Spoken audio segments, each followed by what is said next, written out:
Europe sought new lands and power after war in the 1400s. Portugal explored, dreaming of India, encountering people along Africa. The Catholic Church influenced life. Papal blessing was essential. Portugal framed its mission as spreading Christianity, converting pagans.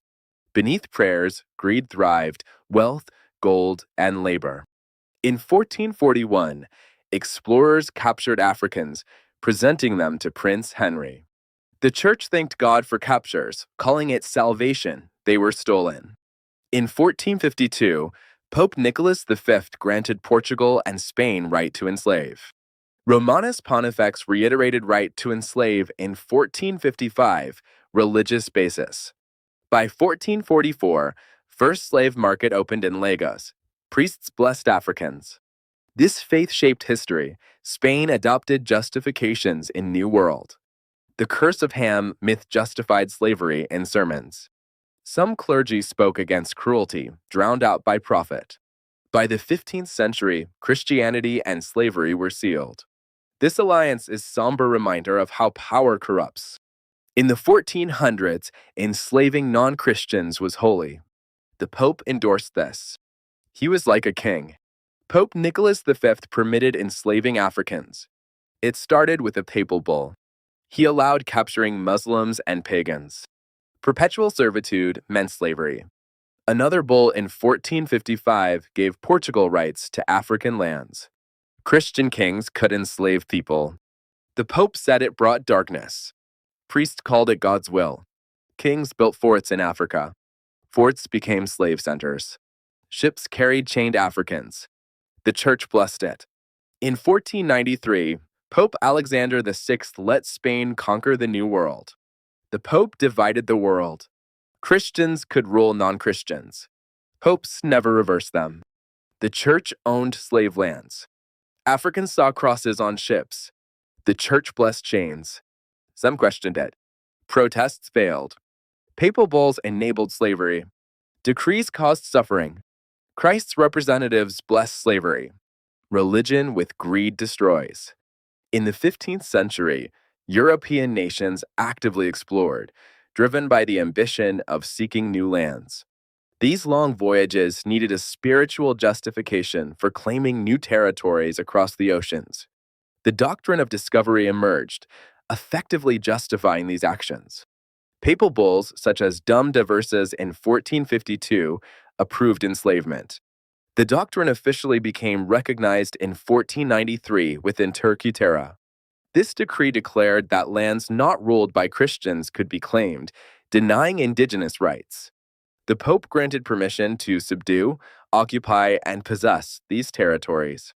This doctrine became the foundation for colonialism, viewing non-Christians as less human. Its principles influenced the United States, notably in Johnson v. Mintosh case. For centuries, this controversial doctrine remained unchallenged, impacting millions globally. However, in March 2023, the Vatican formally rejected the doctrine of discovery. The legacy of this doctrine sadly affects indigenous communities worldwide. Portugal and Spain powerfully led Europe's vast empire. Both claimed a divine mandate given from above. Voyages driven by pure greed and ambition. The Catholic Church held immense amounts of power. It crowned kings and it started wars. Rulers sought papal approval. Popes urged spreading the gospel. Conquest enabled conversion. Ships traded gold and humans too. Priests blessed voyages. Prayers for safe passage said.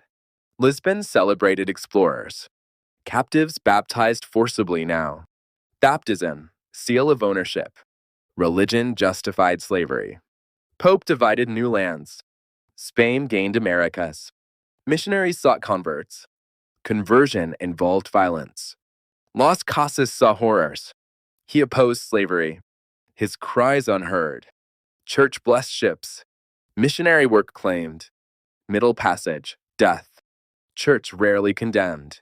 Church taxed trade. Empires grew rich. Church praised greatly. Art hid suffering. Church, silent partner. Suffering God's will. Church, crowns united. Christianity supported slavery. Voices demanded justice. Church's shadow loomed. Religion explained stars, kingdoms suffering. Curse of Ham justified slavery. Noah survived flood. Noah drank, lay make it. Ham told brothers. They covered Noah. Noah cursed Canaan. Short story, no race mentioned. Justified enslavement. Explorers enslaved. Needed justification. Ham's descendants black. Africans serve. Spread Europe. Comforted. Questioned. Church silent. Priest silent. Missionaries converted. Official teaching. Faith weapon. Curse not Africa. About family. Preachers changed. Marked skin. Black slaves. Slavery crumb. Colonists used. Pastors quoted. Suffering blessing. Kept controlled. Bible chains. Challenged lie. Preachers fought. Exposed lie. Christ love. Truth shown. Shaped racism. Lived shadows. Born rule. Rejected. Scars deep. About pride. Religion turned. Darkness rose. Before European arrival, Islamic slave trade existed, tied to religion and empire. This system lasted over 1,200 years, from the 7th century with Islam's rise. Early Islamic teachings encouraged kindness, but empires twisted faith to capture non-Muslims. Captives were forced across the Sahara to Tripoli, Cairo, or Mecca. The journey was horrific. Many perished, women sold, and boys castrated. Sharia stated no free Muslim could be enslaved. Non-Muslims captured in war could be. The Indian Ocean slave trade transported Africans to Oman, Saudi Arabia, Yemen, Iran, and India. African leaders traded their people, while Timbuktu grew rich from Zanzibar's markets. Castration led to high mortality. Survivors served in royal courts. Islamic slave trade was less documented, continuing into the 20th century. Scholars challenged the trade, asserting all believers were equal before Allah. Today, legacy is visible in discrimination, reminding us faith should free the soul.